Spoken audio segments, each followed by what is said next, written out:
Olá, pessoal. Bom dia, boa tarde, boa noite para vocês que me assistem de qualquer lugar do mundo, de qualquer horário aí do Brasil. Hoje nós vamos estar continuando com os nossos estudos do livro A Caminho da Luz, do Chico Xavier, e vamos estar estudando o capítulo 24. Estamos quase lá, gente, ó, depois do 24 só tem o 25 e a conclusão. E o nome do capítulo é O Espiritismo e as Grandes Transições. Vamos começar? Capítulo 24: O Espiritismo e as Grandes Transições. A extinção do cativeiro. O século XIX caracteriza-se por suas numerosas conquistas.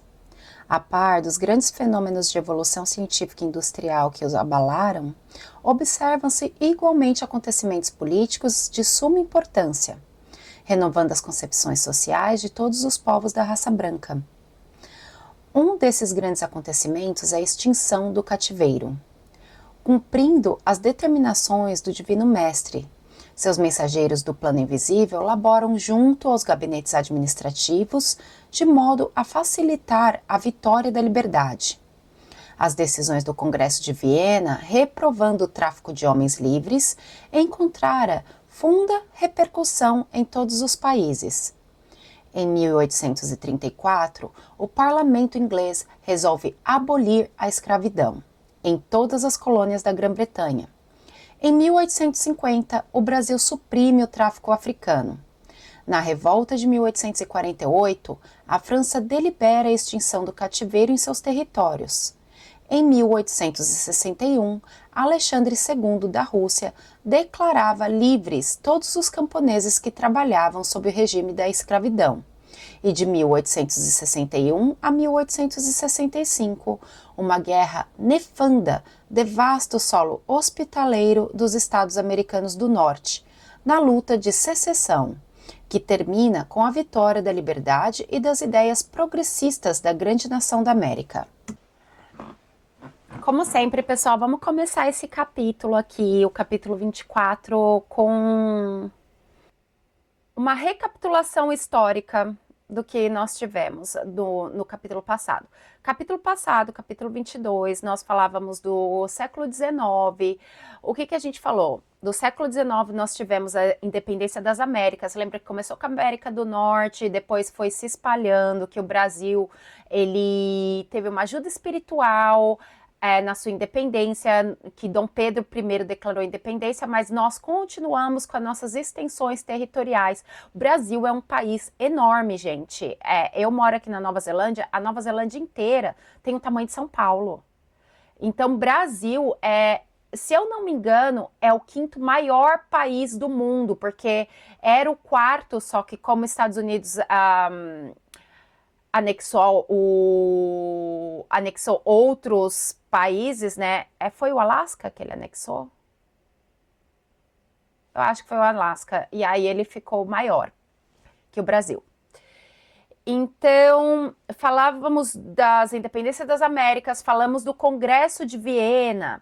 Lembra que depois que Napoleão foi deposto, alguns países ali da Europa sentaram e eles decidiram ali fortalecer as barreiras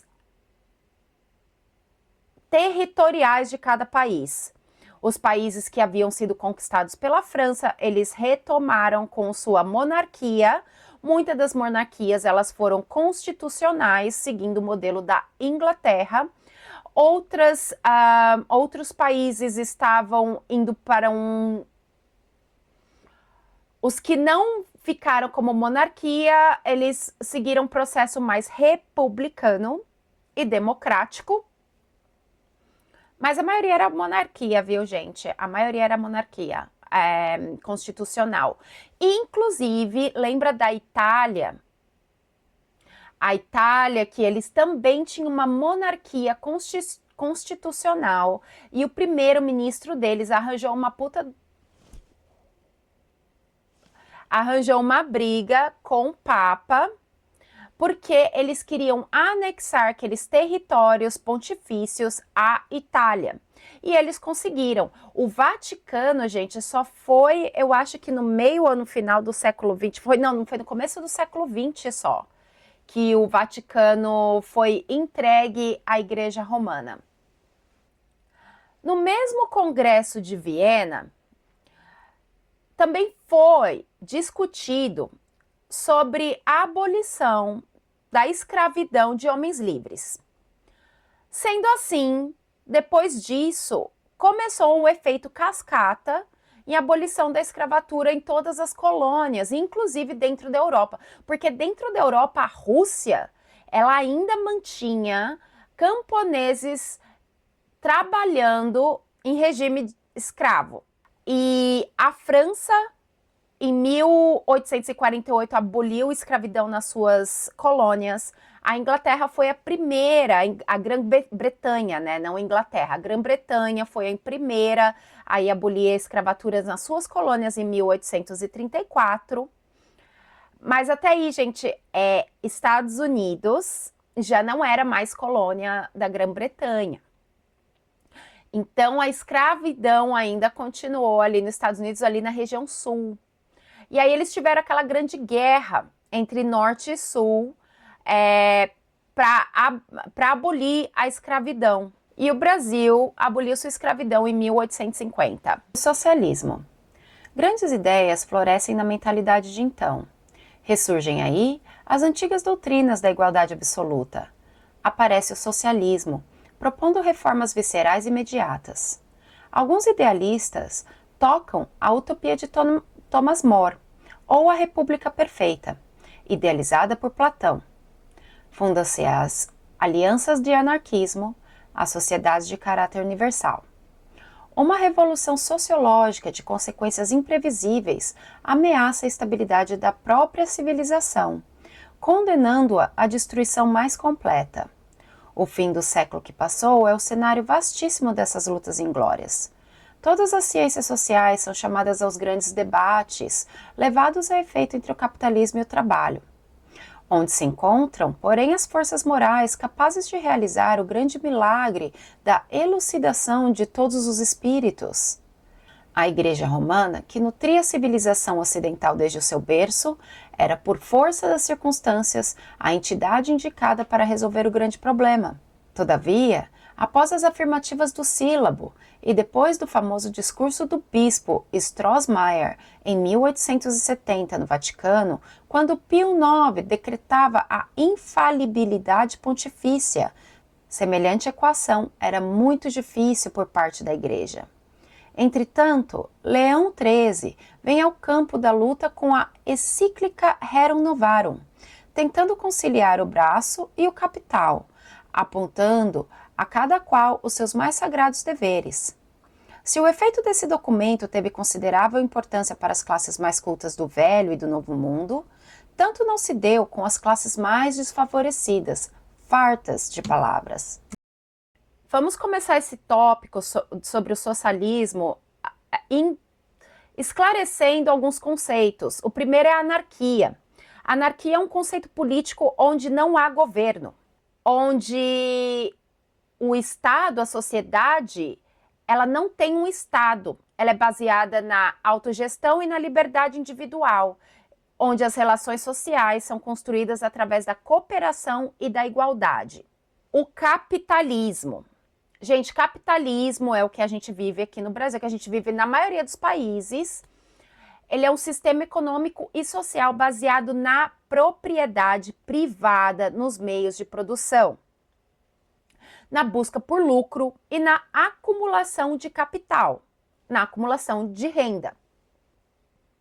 Ele é caracterizado pela economia de mercado, onde variou o mercado, todo o sistema capitalista ele cai ou sobe, né? A gente conhece bem isso. E na política de oferta e procura, que determina os preços e a alocação de recurso, tá bom? E o capitalismo, gente, o que caracteriza, assim, politicamente que eu vejo quando eu falo para mim de capitalismo é a liberdade econômica, onde existem muitas empresas privadas.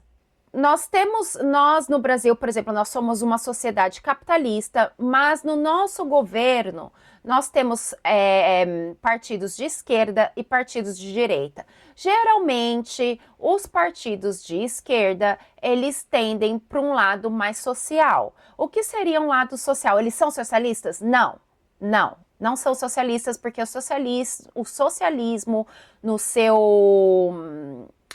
Porque o socialismo, no significado da palavra, é diferente. Mas esses partidos políticos, eles tentam colocar um pouco da ideologia socialista na sua política, no seu modo de governar.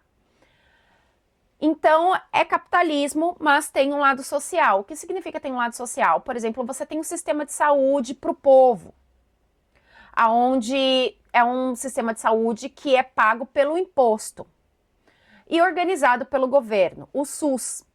O SUS é um modelo, gente, internacional. Todo mundo conhece o SUS fora do Brasil. É um modelo político muito bom. Tanto que o Obama estava tentando colocar o SUS, algo muito parecido com o SUS, nos Estados Unidos, no seu governo. Só que como os Estados Unidos, ele é muito capitalista, gente, ele não admite nada que seja social, nada que se relacione ao socialismo.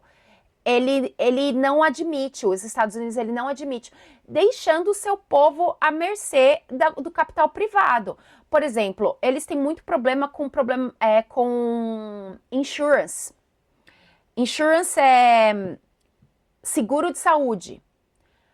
O seguro de saúde faz o que quer ali nos Estados Unidos. Você paga um absurdo e aí, de repente, você fica doente e você pede, fala assim, bom, eu fiquei com câncer e o sistema de saúde pode falar, o seguro de saúde pode falar, não vou aprovar. E você perde tudo, você vira de um cara que tem uma casa boa, um carro, para um mendigo. Porque eles não têm essa assistência do governo.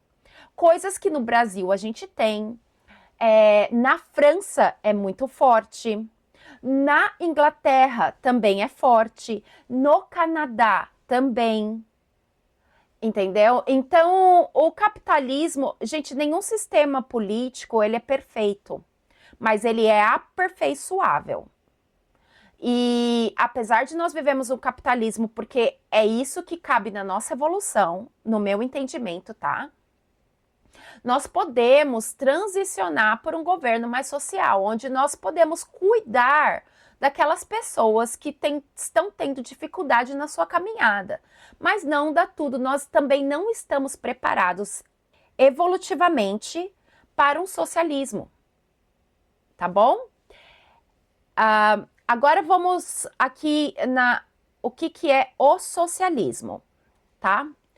O socialismo é um sistema político, social e econômico que visa a igualdade e a justiça social, geralmente através de propriedade social ou de controle dos meios de distribuição e de bens e serviços, de produção, distribuição e de bens e serviços. O socialismo engloba uma variedade de ideias e sistemas, mas geralmente se caracteriza pela busca de uma sociedade mais igualitária, com menor desigualdade de renda e riqueza, e com maior controle do poder econômico pelo coletivo, em vez de indivíduos ou empresas privadas.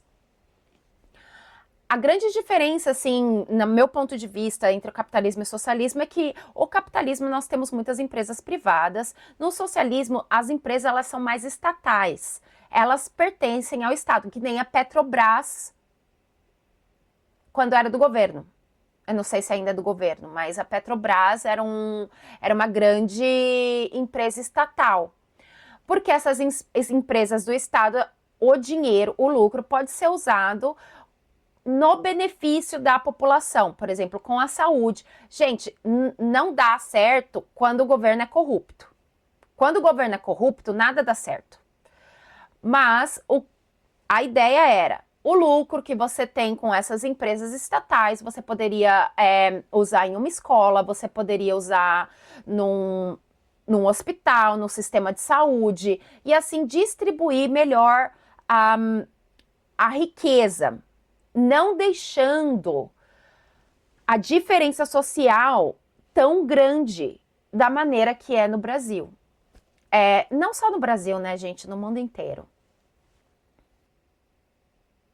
Bom, depois do que a gente esclareceu o que é cada um a anarquia, o socialismo, o capitalismo, quando Emmanuel fala que essas ideologias quase trouxe a destruição aqui da Terra, eu acredito que ele esteja falando da Guerra Fria, que era entre a Rússia socialista e os Estados Unidos capitalista, né? Que por muito tempo a gente ficou vivendo aquela tensão de quem que ia apertar o botãozinho da bomba atômica e destruir o mundo inteiro, né? Eu acredito que ele esteja falando disso. E, gente, eu tava refletindo sobre isso, né? Olha que engraçado. Até então, o socialismo, por exemplo, a Rússia usou a ideologia socialista na sua política, mas ela usou de forma ditatorial. Ela usou através da força, ela obrigou todas as pessoas ali a seguir um modelo político que uma pessoa arrogante acha que é certo para todo mundo. A mesma coisa com o nazismo, né? Uma pessoa arrogante acha que é certo uma ideologia e força as outras pessoas a seguir a sua ideologia. E nós temos situações como essa durante toda a história. A gente vem estudando esse livro e viemos falando disso todo o tempo. A gente só mudou o título da guerra. Mas antes era usado Jesus para justificar expansão de território, autoritarismo, ditatorialismo, absolutismo, mortes. Então falava, eu vou matar em nome de Deus, porque Jesus quer que eu mate essa pessoa. E agora nós temos a política, porque o socialismo é um modelo que é melhor para o povo. Você está matando o povo, mas ele é melhor para o povo. O problema não tá na ideologia, gente. O problema não tá na ideia ali, do socialismo ou do capitalismo. O problema está nas pessoas que têm o poder, que acham que podem forçar toda a ideologia numa sociedade inteira. Porque a partir do momento que você se tornou um governo ditatorial, você está obrigando as pessoas, você tirou o direito das pessoas. Nós demoramos tanto tempo para ter uma monarquia constitucional, onde a gente tem um parlamento que representa o povo, e de repente nós voltamos de novo, a gente step back, a gente volta para trás, com o quê? Com uma ditadura, onde aquela liberdade, ela é tomada de nós. Nós já não podemos mais voltar. Nós já não podemos falar que não gostamos. Nós somos mortos cada vez que reclamamos. Então, o problema não está na ideologia, gente. O problema não está no pensamento. O problema está no humano. O problema está dentro de nós, onde uma pessoa ou um grupo de pessoas se acham tão arrogantes, tão cheios de poder, se acham como deuses, a ponto de querer mandar e desmandar em uma sociedade, decidindo quem morre e quem vive. E aí, Emmanuel fala, bom, quem poderia aqui intermediar essa Guerra Fria, essas discussões ideológicas? A igreja poderia intermediar essas discussões ideológicas, mas o que ela faz? Vem Pio IX e declara a infalibilidade pontifícia, que o Papa é infalível. Aí, gente, o povo já de saco cheio, morrendo, com fome. Eu falei, é muita babela, né? Pelo amor de Deus, ficar ouvindo essas porcarias em plena luz do dia, numa plena segunda. E aí, o que fazem? A igreja não consegue nem ajudar, nem que quisesse. Porque com Leão XIII ainda tenta ajudar. Ele escreve, ele ainda tenta unir a religião e o Estado. Porque lembra que com a Renascença, o que aconteceu? A ciência separou-se totalmente do espiritual, a religião totalmente do Estado. Então, Leão XIII, com uma boa intenção, ele tentou reunir ali, mas o que ele escreveu só foi entendido, gente, pelas pessoas cultas. E a maioria, quem que é? O povão. O povo já não estava querendo mais ouvir. É fácil você ir ler um livro quando você tem comida na mesa. É fácil você pensar em ideologia quando você dorme numa casa, quando você tem coberta, quando você não passa frio. Agora vai pensar em ideologia quando a sua família está passando fome, seus filhos estão chorando. O povo estava de saco cheio, o povo não queria saber mais de nada, eles não queriam saber mais da igreja. E com razão, né? Restabelecendo a verdade. O Espiritismo vinha desse modo na hora psicológica das grandes transformações, alentando o espírito humano para que, se não perdesse o fruto sagrado de quantos trabalharam e sofreram no esforço penoso da civilização. Com as provas da sobrevivência, vinha reabilitar o cristianismo, que a Igreja deturpara, semeando de novo os eternos ensinamentos do Cristo no coração dos homens. Com as verdades da reencarnação, veio explicar o absurdo das teorias igualitárias absolutas, cooperando na restauração do verdadeiro caminho do progresso humano. Enquadrando o socialismo nos postulados cristãos, não se ilude com as reformas exteriores, para concluir que a única renovação apreciável é do homem íntimo, célula viva do organismo social de todos os tempos, pugnando pela intensificação dos movimentos educativos da criatura à luz eterna do Evangelho do Cristo, ensinando a lei das compensações no caminho da redenção e das provas do indivíduo e da coletividade. Estabelece o regime da responsabilidade, em que cada espírito deve enriquecer a catalogação dos seus próprios valores. Não se engana com as utopias da igualdade absoluta, em vista dos conhecimentos da lei do esforço e do trabalho individual, e não se transforma em instrumento de opressão dos magnatas da economia e do poder, por consciente dos imperativos da solidariedade humana. Despreocupado de todas as evoluções, porque somente a evolução é o seu campo de atividade e de experiência. Distante de todas as guerras pela compreensão dos laços fraternos que reúnem a comunidade universal, ensina a fraternidade legítima dos homens e das pátrias, das famílias e dos grupos alargados, as concepções da justiça econômica e corrigindo o espírito exaltado das ideologias extremistas. Nesses tempos dolorosos em que mais penosas transições se anunciam ao espírito do homem, só o espiritismo pode representar o valor moral, onde se encontre o apoio necessário à edificação do porvir. Enquanto as utopias da reforma exterior se entregam à tutela de ditadores impiedosos como os da Rússia e da Alemanha, em suas sinistras aventuras revolucionárias prossegue ele, o Espiritismo, a sua obra educativa junto da classe intelectuais e das massas anônimas e sofredoras, preparando o mundo de amanhã com as luzes imorredoras da lição do Cristo. Então, para restabelecer a verdade, vem o Espiritismo. O Espiritismo vem com várias missões, com vários trabalhos, coitado do Espiritismo. Um deles é não deixar nós perdermos os feitos daqueles irmãos que com tanto sacrifício deram sua própria vida para chegarmos até onde nós estamos hoje, né? Com a conquista da liberdade, temos escolas, conquista de imprensa, liberdade de expressão. Não vou falar nada. Mas evoluímos muito, gente.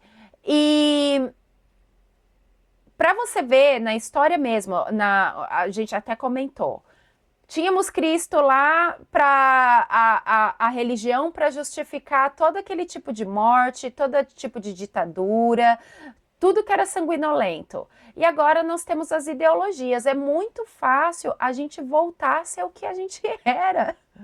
É muito fácil a gente... Eu não entendo. Somos seres que gostam de uma batalha. Então, o espiritismo veio para segurar esse barco aí, como Emmanuel chama. Outra coisa é de reabilitar o cristianismo, né? Porque a igreja sujou o nome de Cristo por muitos anos. E até depois também, as interpretações das escrituras. E, gente, como em todo lugar, inclusive dentro de um centro espírita, nós temos diferentes interpretações. Entendeu? Somos humanos. Interpretamos de acordo com a nossa criação, de acordo com a sociedade que nós vivemos, de acordo com as nossas crenças. Muitas vezes, nós não estamos passando por um bom momento na nossa vida. As mensagens que vão chegar até nós vão estar obscurecidas. E tudo bem. Fizemos o nosso melhor, mas não passamos muitas vezes a mensagem pura do jeito que é. Ela também veio explicar o que o Emmanuel ele quer dizer, o absurdo das teorias igualitárias absolutas.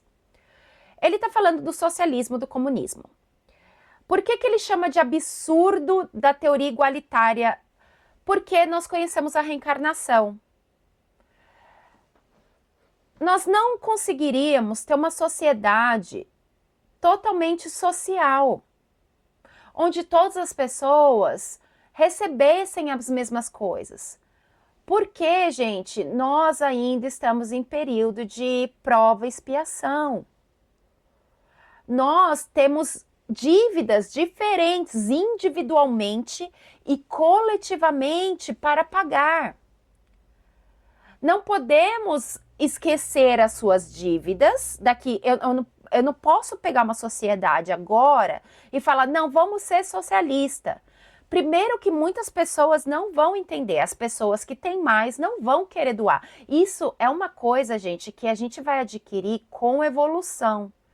Automaticamente, as pessoas que têm mais, elas vão sentir de tirar do seu para dar para o próximo, vendo que aquilo não é o fim do mundo, que ela não vai ficar mais pobre, ela sempre vai ter, e que a riqueza dela é a riqueza do outro. Mas, gente, até a gente entender isso como um coletivo, nós ainda estamos no processo. Já estamos muito melhores, mas ainda é um processo. Então, no estágio que estamos hoje, políticas socialistas, totalmente socialismo, como ideologias como o socialismo e o comunismo, elas não podem ser aplicadas. Elas foram aplicadas de uma forma ditatorial. O ideal é automaticamente, naturalmente, isso vai ocorrer. Entendeu? Tá bom? E outra função do espiritismo é estabelecer um regime de responsabilidade. Gente, é muito importante a gente entender a nossa responsabilidade. Nós pegarmos a nossa parte daquela briga. Porque enquanto você só culpa o outro, culpa o seu chefe, culpa a sociedade, culpa o trânsito, você não está olhando para si. Gente, tudo que acontece na nossa vida, hoje eu estou entendendo isso cada vez melhor. Tudo que acontece na nossa vida é uma lição. Vamos nos lembrar que nós estamos numa escola. Tudo é uma lição. Cada vez que você supera uma lição, você pode passar de ano. Então, aquela pessoa que te irrita, eu sei que é difícil, gente. Eu sei que é difícil porque eu tento também. Eu não sou perfeita não, viu? Olha que tem dia que eu acordo trevosa que só. Mas tenta olhar aquela pessoa que te irrita como um mestre. Gente, a pessoa que mais me irritou na minha vida, eu não vou nem comentar aqui, ela é a pessoa que mais me ensinou. Porque se eu sou resiliente, paciente, não tão paciente, mas se eu sou a pessoa que eu sou hoje, foi porque eu aprendi muito com aquelas situações da minha vida que muitas vezes eu considerei ruim, mas que me transformou numa pessoa com muita força. Eu sou uma pessoa muito forte. Que olha, que bullying fora de casa, meu filho, para quem cresceu, eu e meus primos, a gente se junta, eu falei, quem cresceu aqui nessa família, bullying, quem faz bullying comigo, eu rio na cara do bullying. A gente tem isso desde que a gente nasceu. Fazer bullying é nada para mim. Mas são aprendizados. É bom, Kelly, você tá feliz porque isso não é certo. Não, não é certo, gente, mas aconteceu. E se aconteceu, foi porque eu precisava passar. E se eu precisava, gente, eu era uma pessoa muito arrogante. E com esses ensinamentos, com essa tropeção, com esses pontapé da vida, eu me tornei uma pessoa muito mais humilde, muito mais empática. E eu dou graças a Deus e eu não volto atrás nem um segundo da minha vida. Eu não mudo nada. Eu deixaria tudo do jeitinho que é e passaria por tudo de novo para aprender e ser o que eu sou hoje. Tá? Outra coisa é a solidariedade que o Espiritismo nos ensina, né, gente? Eu acho isso muito lindo no Espiritismo. Inclusive, eu fui numa igreja evangélica aqui quando eu cheguei aqui na Nova Zelândia. E eles falaram, uma coisa que eu admiro no Espiritismo é a solidariedade. Apesar de não acreditar no Espiritismo, achar que é coisa do demônio, eles falaram da solidariedade, da caridade. E o único interesse do Espiritismo é evolução. É evolução, tanto individual quanto coletiva, né? Defecção da Igreja Católica. Desde 1870, ano que assinalou para o homem a decadência da Igreja, em virtude da sua defecção espiritual no cumprimento dos grandes deveres que lhes foram confiados pelo Senhor, nos tempos apostólicos, um período de transições profundas marca todas as atividades humanas. Em vão, o mundo esperou as realizações cristãs iniciadas no Império de Constantino. Aliada do Estado e vivendo à mesa dos seus interesses econômicos, a Igreja não cuidou de outra coisa que não fosse do seu reino perecível. Esquecida de Deus, nunca procurou equiparar a evolução do homem físico à do homem espiritual, prendendo-se a interesses rasteiros e mesquinhos da política temporal. É por isso que agora lhe pairam sobre a fronte os mais sinistros vaticínios. Gente, sobre a defecção da Igreja Católica, eu não vou comentar muito porque nós já comentamos várias vezes. Nesse período, ela está recebendo o que ela plantou. Você não pode plantar erva daninha e colher laranja. Ela está colhendo a erva daninha dela. Lutas renovadoras. O século XX surgiu no horizonte do globo qual arena ampla de lutas renovadoras. As teorias sociais continuam seu caminho, tocando muitas vezes a curva tenebrosa do extremismo, mas as revelações do além-túmulo descem as almas, como o orvalho imaterial, preludiando a paz e a luz de uma nova era. Numerosas transformações são aguardadas e o Espiritismo esclarece os corações, renovando a personalidade espiritual das criaturas para o futuro que se aproxima. As guerras russo-japonesa e europeia de 1914 e 1918 foram pródomos de uma luta maior, que não vem muito longe e dentro do qual o planeta alijará todos os espíritos rebeldes e galvanizados no crime, que não souberam aproveitar a dádiva de numerosos milênios no patrimônio sagrado do tempo. Então a Terra, como aquele mundo longínquo de Capela, vê-se-á livre das entidades endurecidas no mal, porque o homem da radiotelefonia e do transatlântico precisa de alma e sentimento, a fim de não perverter as sagradas conquistas do progresso. Ficarão no mundo os que puderem compreender a lição do amor e da fraternidade sobre a égide de Jesus, cuja misericórdia é o verbo de vida e luz desde o princípio. Época de lutas amargas, desde os primeiros anos deste século, a guerra se aninhou com caráter permanente em quase todas as regiões do planeta. A Liga das Nações, o Tratado de Versalhes, bem como todos os pactos de segurança da paz, não têm sido senão fenômenos da própria guerra, que somente terminarão com o apogeu dessas lutas fratricidas, no processo de seleção final das expressões espirituais da vida terrestre. Bom, aqui nas lutas renovadoras, vamos começar com a guerra russo-japonesa, que o Emmanuel ele comenta. Essa guerra foi uma guerra pelos territórios da Coreia, tá? Então a Rússia estava ali, porque é um território estratégico. A Rússia estava ali, já dominando aquela área. O Japão ficou interessado na era Meiji, o Japão como uma potência militar, guerreou contra a Rússia, ganhou e expulsou os russos ali daquela região, tá bom? Eu acredito que essas guerras, essas lutas renovadoras que o Emmanuel fala aqui, são essas lutas de expurgo. Que, gente, a partir do século XX, a gente já entra no momento de transição. Aqueles espíritos que se recusaram a crescer, a evoluir até agora, as chances deles de evoluir até esse período de transição acabar estão diminuindo, certo? Então, através dessas guerras, eu acredito que ali começa a separação do joio e do trigo. Não vamos esquecer que são milênios de reencarnações, milênios de guerra. A Europa é sempre palco de guerra. E ainda estamos em guerra, né? Então eu acho que é isso que ele chama de lutas renovadoras.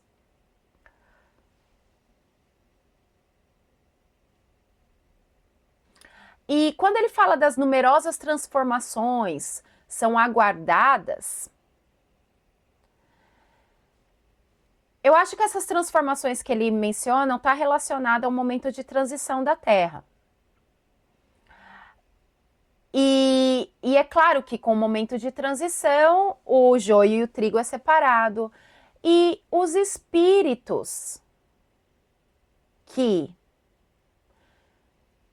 não se recusam a trabalhar as suas sombras, se recusam a trabalhar a sua raiva, o seu ego.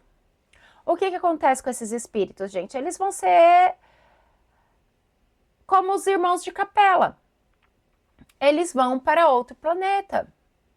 E tudo bem, gente. Eu ouvi um vídeo que eu achei muito legal, assim, me fez ver diferente, porque às vezes a gente fica pensando, fala, ai meu Deus, eu não sei nem se eu vou. Mas se eu não vou, imagina fulano. E eu fiquei pensando, imagina, tem gente que eu amo tanto, que ainda que não acredita em Deus, que não segue nada, que não que acreditar em Deus significa que você é uma pessoa boa, tá?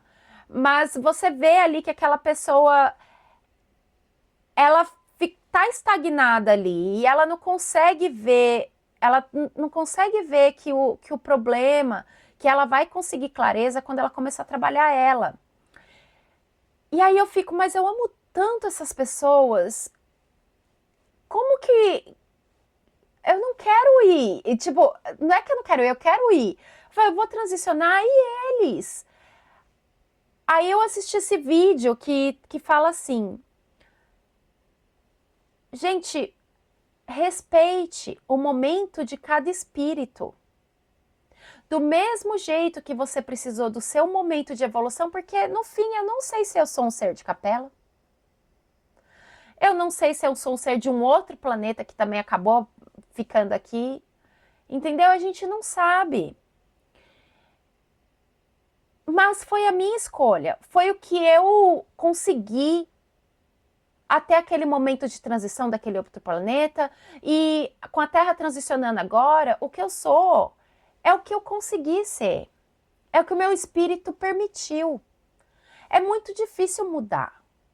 É muito difícil a gente enfrentar os nossos medos, as nossas inseguranças, as nossas raivas.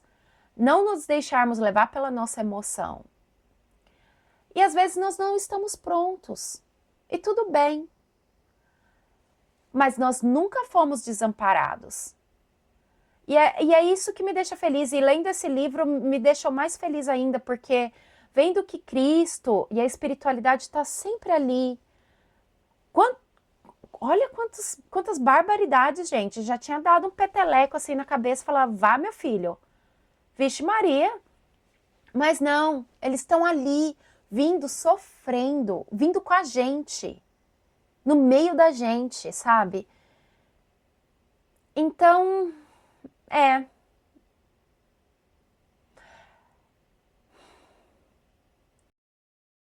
a América e o futuro.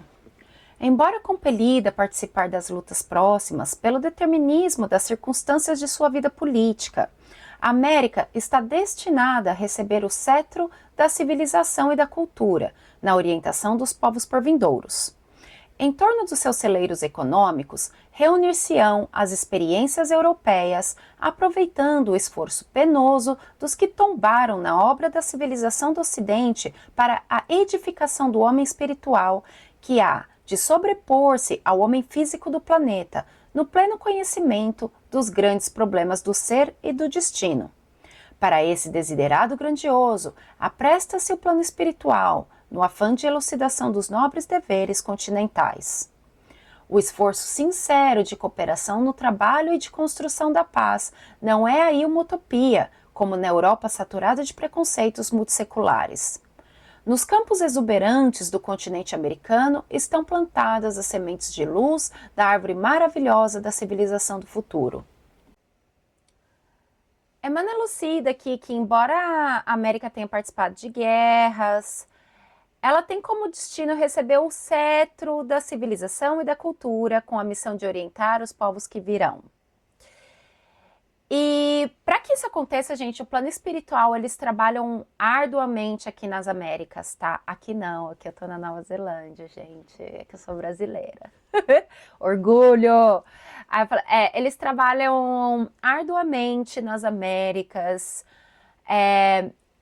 se esforçando para que a paz seja construída agora nesses momentos de transição, certo? E ele menciona que no continente americano foram plantadas as sementes da luz, da árvore da civilização do futuro. Jesus. Há no mundo um movimento inédito de armamentos e munições. Teria começado neste momento? Não. A corrida armamentista do século XX começou antes da luta do Porto Arthur em 1904. As indústrias bélicas atingem culminâncias imprevistas. Os campos estão despovoados. Os homens se recolhem às zonas de concentração militar, esperando o inimigo sem saber que o adversário está em seu próprio espírito. A Europa e o Oriente constituem um campo vasto de agressão e terrorismo, com exceção das repúblicas democráticas, que se veem obrigadas a grandes programas de rearmamento em face do moloque do extremismo. Onde os valores morais da humanidade? As igrejas estão amordaçadas pelas injunções de ordem econômica e política. Somente o Espiritismo, prescindindo de todas as garantias terrenas, executa o esforço tremendo de manter acesa a luz, a crença nesse barco frágil do homem ignorante do seu glorioso destino. Barco que ameaça voltar às correntes da força e da violência, longe das plagas iluminadas da razão, da cultura e do direito. Convenhamos em que o esforço do Espiritismo é quase superior às suas próprias forças, mas o mundo não está à disposição dos ditadores terrestres. Jesus é o seu único diretor no plano da realidade mortal. E agora que o mundo se entrega a todas as expectativas angustiosas, os espaços mais próximos da Terra se movimentam a favor do reestabelecimento da verdade e da paz, a caminho de uma nova era. Espíritos abnegados e esclarecidos falam-nos de uma nova reunião da comunidade das potências angélicas do Sistema Solar, da qual é Jesus um dos membros divinos. reunir-se-á de novo a sociedade celeste pela terceira vez na atmosfera terrestre, desde que o Cristo recebeu a sagrada missão de abraçar e redimir nossa humanidade, decidindo novamente sobre os destinos do nosso mundo. Que resultará desse conclave de anjos do infinito? Deus o sabe. Nas grandes transições do século que passa, aguardemos o seu amor e a sua misericórdia. Emmanuel começa esse parágrafo aqui falando das guerras armamentícias, certo? E ele deixa bem claro, essas guerras armamentícias, elas não se iniciaram agora. Elas já haviam se iniciado muito antes daquela invasão do Porto de Arthur, que é ali na Coreia, na guerra russo-japonesa. E ele menciona que os homens, eles ficam ali esperando a nação inimiga, os seus inimigos, mas que eles não entendem que os inimigos estão dentro deles. Como nós havíamos comentado, né, gente? O nosso inimigo está dentro da gente.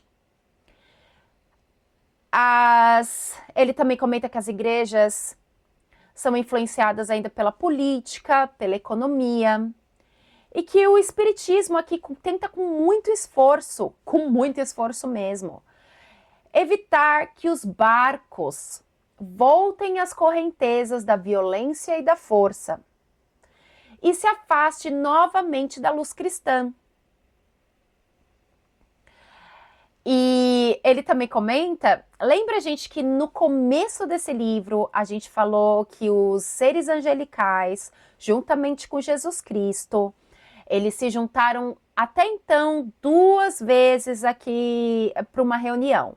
Uma foi no planejamento da Terra, como seria construída a Terra. E a outra foi para planejar a vinda do nosso Mestre Jesus à Terra.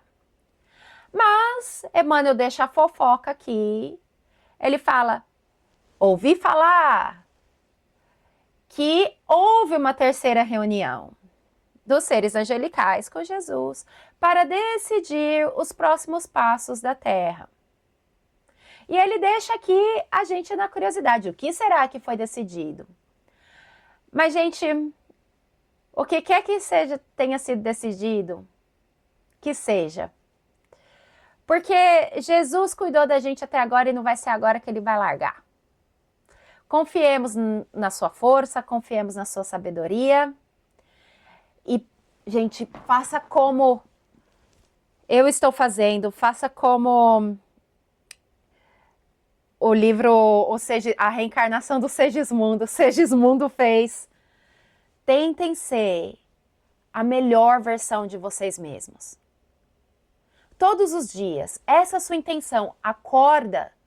A primeira coisa que você olha e você fala, meu Deus, hoje eu quero ser uma pessoa melhor. Eu quero ser a melhor versão de mim mesma. Ou de mim mesmo. Porque é dessa forma que você vai dando seus passinhos, gente. Que você vai passar de fase naquele joguinho do videogame. Tá bom? Eu espero que vocês tenham uma ótima semana. Porque hoje é domingo aqui. E aí vai ser segunda. Não, aí vai ser domingo amanhã. Mas eu quero que vocês tenham uma ótima semana. Uma ótima noite, um ótimo dia. Um ótimo mês. Um beijo pra vocês e pra sua família. E, gente, amem essas pessoas que estão perto de vocês, porque a gente não sabe quanto tempo elas vão ficar ao nosso redor. Amemos elas todos os dias, como se fosse o último. Vamos dar valor todos os dias ao que temos. Presente. Viva o seu presente. Porque o futuro é só um ponto. Quando você chega ali, ela já vira presente e daqui a pouco passado. Viva ali cada momento com as pessoas que você ama, com você mesmo. Gente, se tratem bem. Se amem. Sabe? Sejam... Aqui a gente fala kind. eu não sei nem qual que é a tradução, mas sejam kind com vocês mesmos, tá bom? Beijo. Te amo.